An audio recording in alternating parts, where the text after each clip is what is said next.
Hey everybody, my name's Nick Jamel, and this is another episode of The Conversation of Our Generation, a platform for people to discuss their ideas and to come and hear what I have to say and challenge what I have to say and question me and ask me things that they see, and just get a discussion going where people can bring their opinions, their thoughts, their beliefs, and test them, whatever they're about, from music to philosophy to politics to whatever. I mean, whatever it is that you want to talk about, culture, anything like that. And so that's what we're doing here. And today is kind of a shotgun sort of topic for me. It's just something that's been kind of boiling under my skin, and it's been annoying me, to say the least. And I just want to kind of put in my 2 cents on the discussion in this. And so a lot of people that I listen to podcast-wise and all these things in alternative media, I do it because I don't trust any news source that's on TV, basically, other than C-SPAN, because, well, that's what's just actually happening there. It's a primary source of what they're saying in Congress and everything. But as far as, CNN, Fox News, MSNBC, I mean, they're all just absolute liars and idiots, and pretty much everyone on there just sucks. They're just mostly terrible people. And so what I do is I look to get my news. I'll look at those articles to see what they have to say, and then I look at the alternative media and these people who have a little bit more ability to fact find and see, like, here's a fact that they discovered that, about this news story that I couldn't find, or that I was like, because they're the way CNN pieces together this article, it looks weird, or the New York Times, I'm reading this on Twitter and I'm like, that doesn't make sense. Those two things don't add up. And then all of a sudden you look at an alternative news source and they're like, well, here's something that happened and here's a picture of it, and that's why these things don't add up. And you're like, oh, so it's just a freaking lie. This whole thing's a lie. Or so or they'll go through a lot more news than I do, and they'll say, here's what they say in the very last paragraph of this article, where they basically say this whole article is conjecture or a lie. Sorry. So that way they can cover their ass of, like, as far as slander and libel and all these things. So basically so I get my news source from all these alternative podcasts and things like that often will go through YouTube. They do have websites and they work through Facebook a lot of times, and Facebook, YouTube, obviously is part of Google. Google is now even, like, taking what they consider to be fake news out of the search results, which, by the way, because they're, like, socialist, anything that's not absolutely in line with what they believe is just fake to them. So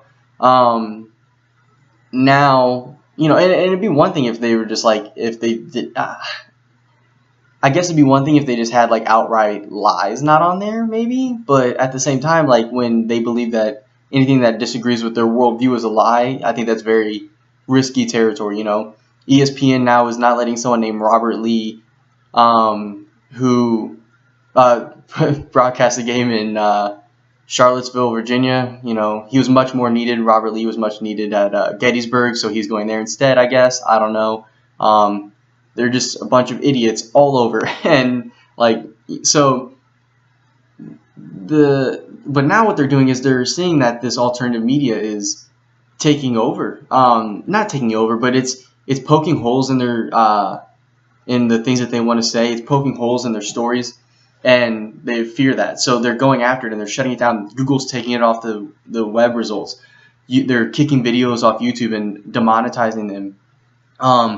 All these crazy things, and Facebook's not letting people stream on their, stream there because they disagree with what they have to say. And these are all the platforms that we have to express ourselves. When's the last time you said, oh, I don't know the answer to that, I'm going to go Bing it? No. You Google it. I want to go see a video. I don't even know another good video site like YouTube. Like, I can't even think of one that has, like, if I want to go learn a skill or anything else, or, like, an idea, I can't go anywhere else, I don't even think. Like, as far as the main web, Facebook, Twitter, all these social media sites, YouTube, Google's even, like, taking out the one app. I forget what it's called. It's like Gab or something like that. They're taking it off their platform because they don't censor people. because they allow people to say whatever they want to say, and that's ridiculous. And now they have every right to do this because they're a private company and they can associate with whoever they want. First Amendment. They have the right to say whatever they want to say, believe whatever they want to believe, associate with whomever they want. And I think the thing that scares me is someone just played a clip of Tucker Carlson, who's supposed to be a conservative, a libertarian, calling for regulation on Google as a utility. Now, first of all, I don't even believe that the government should be regulating electricity or water, because if you have city water, 99 times out of 100, it sucks. Look at Flint. It's terrible. And so if people in Flint could like choose another water company, they probably would, and it would be much better, and the city would have to, update their pipes once in, every 100 years. So, first of all, making these things like a part of the government is stupid. But the other thing is, calling for that from the right and from what's supposed to be a very libertarian point of view is scary to me. Like, once the people who claim to be liberty-minded people are calling for regulation on a private company because of with whom they want to associate, that makes me nervous, because that to me says like there's no side to run to. So the solutions that I see on the horizon are alternative webs. You can connect your computers via multiple internet sources. So first of all, if you like what Google's doing, go to Mozilla Firefox and Internet Explorer sucks, but go to Mozilla Firefox or things like that using Safari. I still believe that Apple hasn't really jumped on this bandwagon. I haven't seen that issue from them yet. As soon as they do, I don't know, I'll have to go to a burner phone because I can't have a smartphone from Google or Apple at that point then. But these guys, you have to create alternatives to what they have, and as soon as you do that, they can't shut that down. They can't censor a new Google. They may be smaller, but especially if you, right now, I forget who it's called. They have the Filecoin system, but basically what it is there's a system where you can receive digital currency for having extra hard drives that you allow this decentralized web to use as a source of basically internet. People can go on there and it's internet. It works the same as any other internet source, and so they use everybody who's a part of this. They use this Filecoin. You receive that for letting people use your hard drive, basically, and they run the internet off of all these different computers, so that there's no single mainframe. There's no company really in charge of it. It is Filecoin, so it's a decentralized storage network. It's like a cloud system, and so those are the kinds of alternatives that we can have. So those are kind of things that we need to be looking towards as solutions to shutting down this censorship that these companies are doing.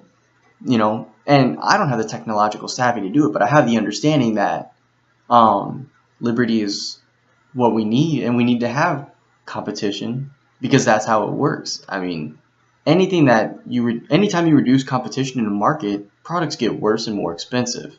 Every single time. I mean, there's no exception to the rule here. I mean, water is covering 70% of our earth. We have to pay for it, and people bitch about the price of it, but it's put a bucket, or something, get a big gallon thing, 1,000-gallon tank, put it out in your backyard. I bet you some good money that you will collect plenty of water by yourself, and you'll be able to lower your costs. You can compete with the water companies yourself. All right, so there's always room for competition, but when you say that, these huge companies need to be regulated, I don't think people understand who's doing the regulating already. The FDA, when they approve a drug, it's a report given to them by the people who are, doing the drug, making the drugs. When they make a new regulation against hotels, It's like the Hyatt and all these, and Holiday Inn and all these places writing these regulations so that Airbnb cannot comply, because they just can't. They're a whole different business model, but they're attacking this market because they have a better service and a better product. So when people call for regulation, question them. And if people are calling for regulation on something, don't regulate what's there. Create something new and better, right? Because that's how we progress in this world, is creating better product, creating newer services that just take the old one and beat it to death because you're so much better. That's what we need. It's like when the old boxing champ, when Apollo Creed fights Rocky, he beats him the first time, but then Rocky comes back as Apollo's older and Rocky's gotten better and Rocky beats him. That's what we need, is young guns coming in and taking out the old guard with better services and products. So that's my little rant. That's my little solution that we can do for people who understand technology, who are on this with me, who are listening to what I'm saying. Get your shit together and make something better than these people, because these people have only been doing business for, Google's been around for 20-something years maybe, but like Twitter's been around for what, like 7 or 8?